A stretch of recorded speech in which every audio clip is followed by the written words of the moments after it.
Hey everybody, Kyle here. As you can see, I'm getting to work on a brand new series of artworks. Oh yeah, Kyle Paints 2020. I should probably have some sort of intro segment for this. A strange habit or pattern that I've recently discovered about myself is whenever I start a new body of work, normally there's a pretty predictable length of time I can produce a painting in.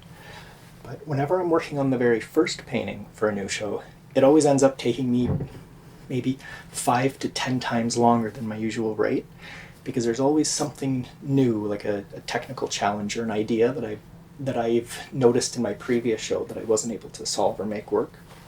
You know, the first painting is more or less my attempt to solve those problems and figure that out, which is part of why it takes me so long.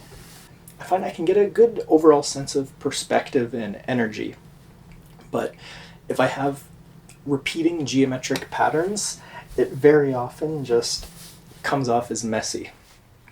Now, if I'm very meticulous with the masking tape, that will clean things up, but it also just gives them this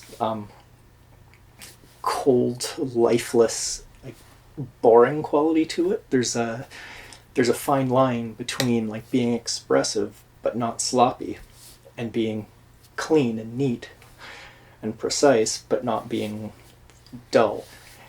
I've attempted this several times before. I've never actually shown the results to anyone other than a fire pit.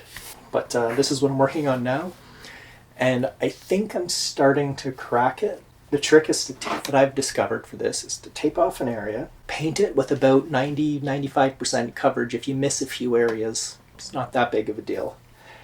Then when you lift the tape off, go back in and do a few more brush strokes and allow the odd mistake to happen. It's giving me just the right blend of cleanness and precision while still looking expressive and energetic and exciting. So I'm really, really happy about this. Time to finally set this one aside for a bit and get working on some of the other sketches.